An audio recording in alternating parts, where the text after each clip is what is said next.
একটা রেসিপি নিয়ে চলে এসেছি। আপনারা কেমন আছেন ফ্রেন্ডস? আশা করি আপনারা ভালোই আছেন।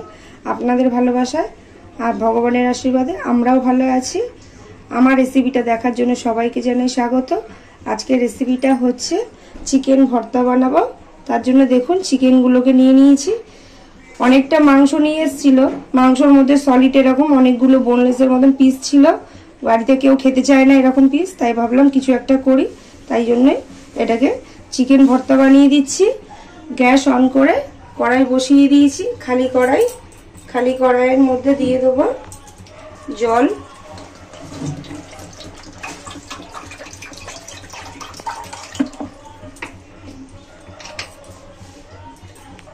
জলের মধ্যে দিয়ে দেবো 1 চামচ নুন।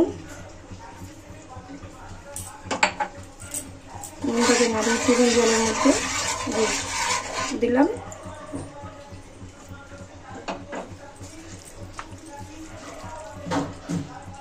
এবার বোনলেস ছোট ছোট মাংসগুলো দিয়ে দিলাম জলের মধ্যে।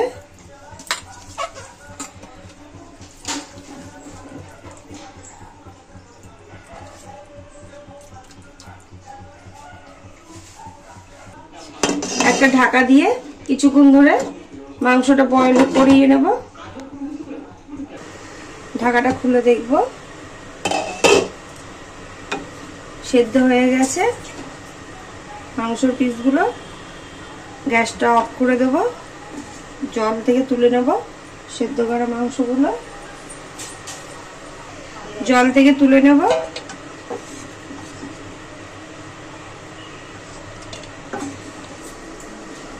জল থেকে সব কটা মাংস তুলে নিয়েছি। এটা ঠান্ডা হলে আমি কিছুক্ষণের জন্য একটু ফ্রিজে রেখে দেবো। এদিকে যে সেদ্ধর যে জলটা, এটা ফেলবো না, এটাও রেখে দেবো ঢাকা দিয়ে। বেশ কিছুক্ষণ রেখে দিয়েছিলাম ফ্রিজে, ফ্রিজ থেকে বের করে নিয়েছি সেদ্ধ করা মাংসের টুকরোগুলোকে। এবার এরকম আঁশের মতন করে মাংসগুলোকে পুরো ছাড়িয়ে নেব। পুরো মাংসটাকে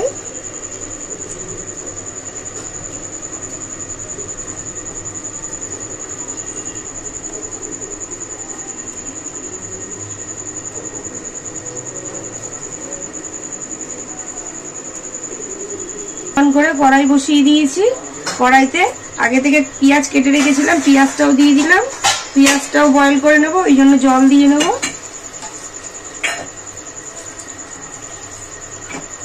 ব্যাস, পেঁয়াজটা বয়েল করা হয়ে গেছে। ছালটা দিয়ে পুরো ছেঁকে ছেঁকে তুলে নেব।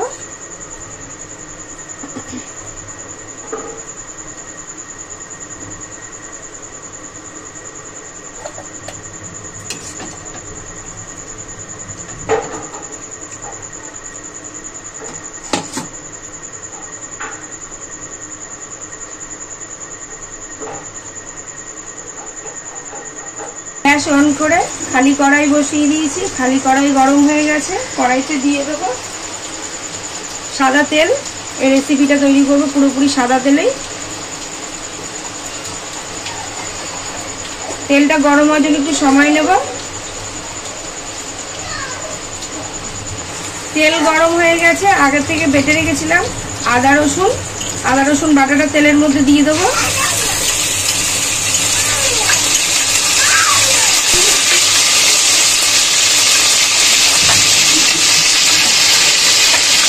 নুন দিয়ে দেবো, কালার ছেটকাবে না তো।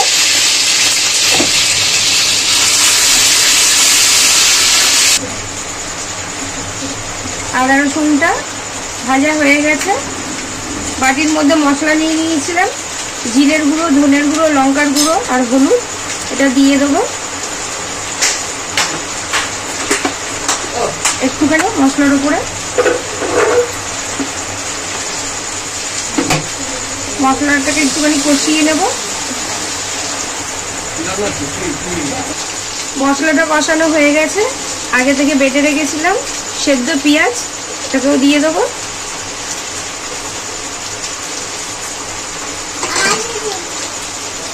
এটাকেও ভালো করে কষিয়ে নেবো মশলা দিয়ে। পেঁয়াজ বাটাটা দিয়ে একটুখানি কষিয়ে নিয়েছি। বেটে রেখেছিলাম পোস্ত আর চাল মগজ, এবার এই পেস্টটাও দিয়ে দেবো, চাল মগজ আর পোস্ত।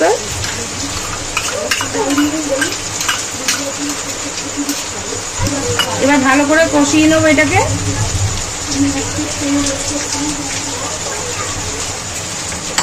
স্বাদ মতো নুন দিয়ে নেব। চিকেনটা সেদ্ধ করার সময় আমি একটু নুন দিয়েছিলাম, এই পরিমাণ মতো নুন দিয়ে নিলাম, নিয়ে ভালো করে কষতেই থাকবো। মশলাটা কষতে কষতে তার মধ্যে দিয়ে দেবো গোটা কাঁচা লঙ্কা, মাঝখানে সব ছিঁড়ে দিয়েছি।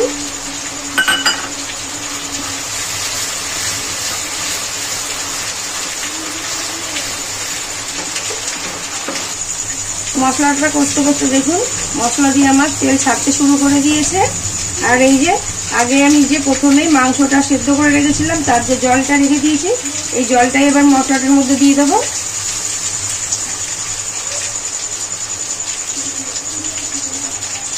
ভালো করে ফের নাড়িয়ে নেব।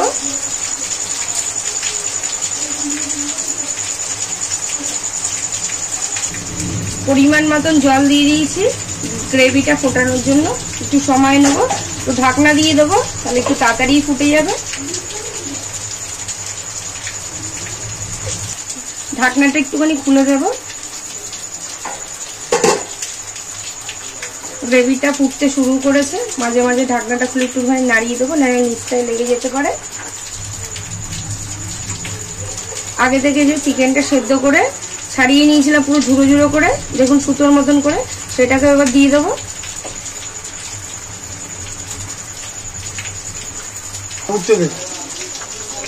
দিয়ে ভালো করে নাড়িয়ে নেব সব একসাথে করে।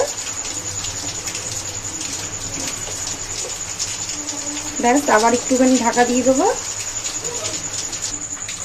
চিকেনটা দিয়ে দিয়েছিলাম, ঢাকাও দিয়ে রেখেছিলাম, একটু সময় ঢাকাটা খুলে দিলাম।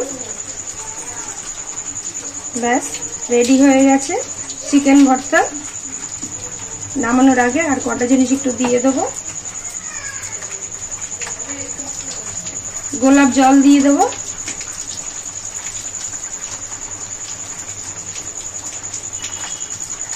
দু ঢাকনা।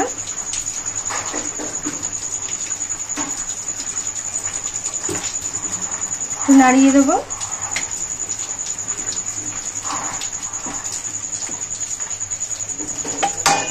আর সানরাইজের গরম মশলা দিয়ে দেবো ওপর থেকে।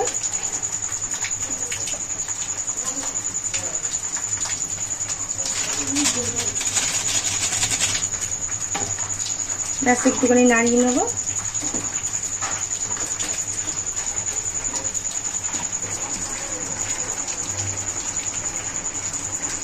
ব্যাস সবকিছু দেওয়া হয়ে গেছে, এবার নামিয়ে দেবো। নামানোর আগে একটু চিনি দিয়ে দেবো, তাহলে স্বাদটা আর একটু বেশি হয়ে যাবে, টেস্টটা। ব্যাস নাড়িয়ে দিলাম। তৈরি হয়ে গেছে আমার চিকেন ভর্তা।